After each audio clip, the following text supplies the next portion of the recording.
계속적으로 역대상 말씀을 통해 하나님의 신실하신 언약을 확인하고 그 언약이 우리의 삶에 주는 깊은 의미들을 살펴봄을 통해서 우리의 삶이 하나님의 언약을 바라보는 삶이 되기를 원합니다. 특별히 이 새벽 시간이 그 언약을 다시 한번 믿음으로 붙잡고 의지하는 그런 시간이 되기를 원하고, 또한 우리의 삶이 그러한 삶이 되기를 간절히 기도하면 좋겠습니다.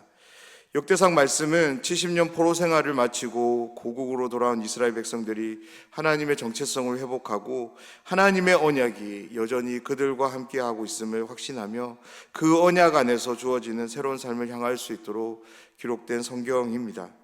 오늘 우리는 역대상 5장과 6장의 말씀을 함께 살펴보게 되는데요.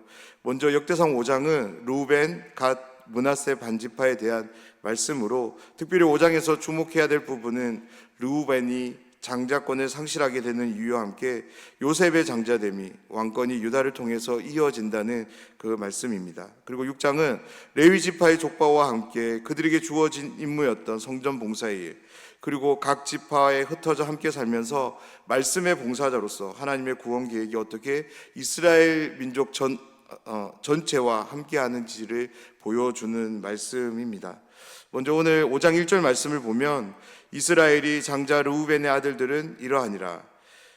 르우벤은 장자라도 그의 아버지의 짐승을 더럽혔으므로 장자의 명분이 이스라엘의 아들 요셉의 자손에게로 돌아가서 족보의 장자의 명분대로 기록되지 못하였느니라. 아멘. 1절 말씀만 읽었지만 2절의 말씀도 함께 보면 역대기 기자는 아주 중요한 메시지를 우리에게 소개하며 이 말씀을 시작합니다. 르우벤은 분명 야곱의 맏아들이었습니다. 그러나 그는 아버지의 침상을 더럽히는 죄를 범함으로써 장자의 명분을 상실하게 됩니다.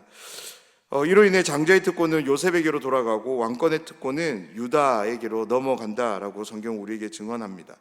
역대상 기자는 족보의 시작에서부터 르우벤의 죄와 그 결과로 인한 장자의 이동권을 명확히 밝히며 시작하는데요. 이 말씀은 단순히 르우벤이라는 개인의 잘못을 드러내는 말씀이 아닙니다. 바로 죄가 가져오는 결과와 하나님의 주권적인 섭리가 어떻게 이스라엘 민족과 함께하는지를 보여주는 말씀인데요. 야곱은 장자 르우벤이 자신의 첫 비라와 동침한 것을 듣게 됩니다. 그런데 그 이후에 성경 어디에서도 이 사건에 대해서 이야기하는 야곱은 발견할 수가 없습니다. 성경 역시 이 사건에 대해서 침묵하는데요. 그러다가 언제 이 사건을 드러내냐면 마지막을 앞둔 야곱이 자녀들에게 복을 빌어줄 때 이 사건은 드러납니다. 바로 르우벤을 향해 야곱이 기도할 때 르우벤을 향한 기도 어디에서도 장자가 받게 될 몫에 대한 복이 없는 것을 우리는 보게 됩니다. 직접적으로 언급하고 있지 않지만 요셉의 아들들을 먼저 축복하는 야곱의 모습을 통해서, 그리고 유다를 향하고 있는 복의 내용들을 통해서, 그리고 요셉을 향한 기도문을 통해서 르우벤의 장자권이 유다와 요셉에게로 향하고 있는 것을 우리는 유추할 수 있습니다. 그런데 오늘 본문이 역대상 5장 1절에서는 르우벤이 아버지의 침상을 더럽혔기 때문이라고 그 의미를 정확하게 소개합니다. 르우벤의 실패는 인간의 죄와 연약함을 보여줍니다. 그러나 하나님의 언약은 그의 실패로 좌절되지 않는다. 이것이 성경이 우리에게 보여주는 의미입니다. 장자권은 요셉에게로, 주권은 유다에게로 전수됨으로써 하나님의 주권적 선택과 구원 계획이 인간의 반역과 불순종 가운데서도 여전히 막힘없이 성취되고 있음을 우리에게 보여줍니다. 바로 역대상 5장의 족보는 우리에게 하나님께서 신실하게 모든 언약들을, 구원의 역사들을 성취해 가고 계신다는 것을 보여주고 있습니다. 이어지는 3절부터 26절의 말씀은 르우벤, 갓, 므낫세 반지파의 족보와 그들의 정착의 상황을 소개하는데요. 이들 세 지파는 요단강 동편의 땅을 분배받고 그곳에서 살았던 지파들이었습니다. 한 가지 눈에 들어오는 상황이 있는데요. 그것은 바로 그들의 기도의 상황입니다.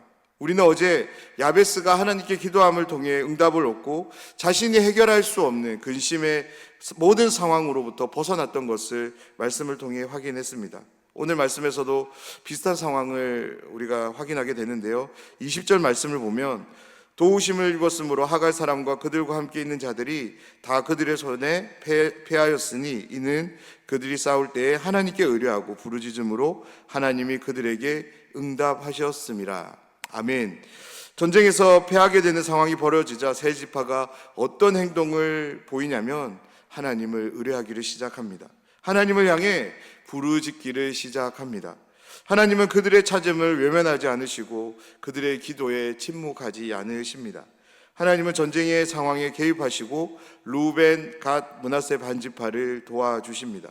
하나님의 도움이 함께함을 통해서 세 지파는 이제 전쟁에서 승리할 수 있게 되었습니다. 사랑하는 여러분, 우리가 믿고 신뢰하는, 섬기며 사랑하는 하나님은 우리의 찾음을 기뻐하시는 하나님이십니다. 우리가 하나님께 의뢰하면, 즉 하나님께 기도하면 하나님은 우리의 기도를 들으실 뿐만 아니라 응답으로 함께 하시는 분이심을 믿으시길 부탁드립니다. 이 하나님에 대한 신뢰를 가지고 날마다 하나님을 찾으시고 기도하는 우리 모두가 되길 간절히 소원합니다. 하나님의 도우심을 통해 전쟁에서 승리한 이야기로 역대상의 말씀이 마치면 좋겠는데 그 이후의 말씀을 보면 또 하나의 상황이 우리에게 함께 전달됩니다.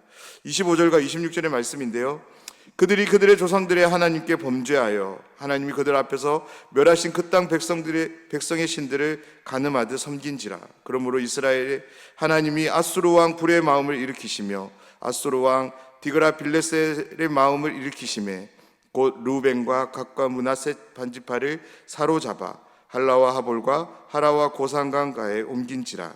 그들이 오늘까지 거기에 있으니라. 전쟁에서 패배하고 포로가 되어 끌려가는 상황이 함께 소개됩니다. 말씀은 왜 그들이 전쟁에서 패배하게 되었는지, 그리고 그들이 포로로 끌려가게 되었는지를 또한 정확하게 말씀하는데요, 바로 그들이 하나님께 범죄했기 때문이다 라고 말씀합니다.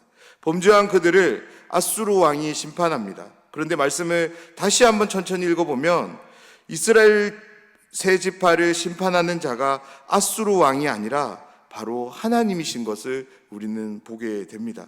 그렇습니다. 하나님께 범죄한 루벤, 갓, 그리고 므낫세 반지파를 하나님께서 아수르 왕을 통해서 심판하고 계십니다.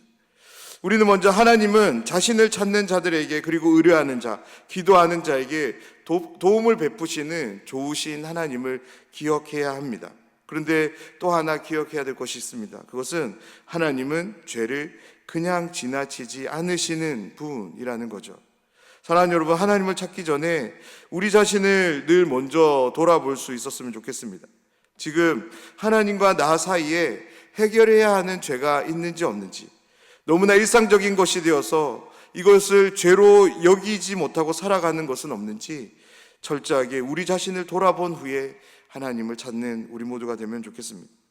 하나님을 가까이 하는 삶을 원하십니까? 그러면 우리의 삶은 죄를 멀리하는 삶을 살아가야 될 줄 믿습니다.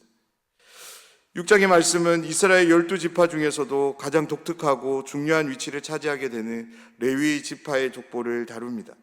레위 지파는 약속의 땅에서 기업을 받지 못하고 온 이스라엘 땅에 흩어져 살면서 하나님의 성막과 성전을 섬기는 거룩한 사명을 맡은 자들이었습니다.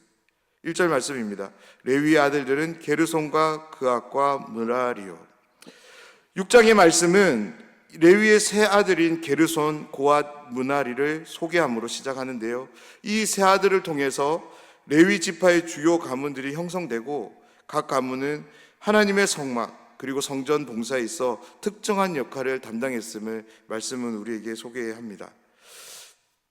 4절을 시작으로 15절까지는 대제사장 계보를 상세하게 기록하는데요, 대제사장은 하나님의 임재를 상징하는 지성소에 들어갈 수 있는 유일한 사람들이었습니다. 그렇기 때문에 이스라엘 백성들의 죄를 대속하는 중요한 역할이 바로 대제사장의 역할이었습니다. 이 족보는 솔로몬 시대부터 바벨론 포로기까지의 이제 대제사장들의 이름을 이제 소개하고 있는데요, 이 족보를 통해서 역대기 기자는 하나님을 향한 예배와 하나님의 언약이 끊임없이 이스라엘 민족 가운데 이어져 왔음을 증명하고 있습니다. 그래서 이 족보는 포로에서 귀환한 백성들에게 무너진 성전에서 예배의 회복과 그 직무를 담당하게 되는 제사장직분의 중요성을 일깨워주고 있습니다. 이후 31절에서 48절은 찬양대에 대한 찬양대의 족보를 소개하는데요. 다윗은 성전에서 찬송하는 직분을 맡기는 것을 보게 됩니다. 말씀을 보면 솔로몬이 성전을 짓기 전까지 회막 앞에서 찬송의 일을 행했다라고 기록하고 있습니다. 찬송의 직무를 맡은 사람으로는 헤만, 아삽, 그리고 에단 가문의 사람들이 소개됩니다. 역대기 기자가 이 가문의 사람들을 소개하는 이유는 하나님을 예배하고 찬양하는 직무가 얼마나 중요한 직무인지, 사명인지를 일깨우기 위함이었습니다. 그렇습니다. 하나님의 성전에서는 말씀과 함께 하나님을 향한 제사, 그 제사에 특별히 찬송이 늘 함께 있음을 이 가문의 사람들을 소개함을 통해 이스라엘 백성들에게 알려주고 있는 것입니다. 그리고 마지막으로 54절에서 6장 마지막 절인 81절의 말씀은 레위인들의 거주지에 대한 소개의 말씀입니다. 하나님은 레위인들에게 땅을 기업으로 주시지 않으십니다. 대신 그들을 각 지파 사람들에게 흩어져 살면서 백성들에게 율법을 가르치게 하고 분쟁을 조정하며 영적인 안내자의 역할을 하게 하십니다. 역대기 기자는 레위인들의 거주지가 각 지파와 함께한 것을 통해서 하나님의 말씀과 예배가 이스라엘 전역에 늘 언제나 함께해야 됨을 소개하고 있는 것입니다.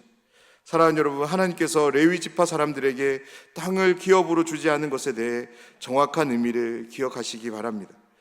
그들로 하여금 성전에서 제사의 직무만을 수행하도록 하기 위해서 그들에게 땅을 허락하지 않은 것이 아닙니다.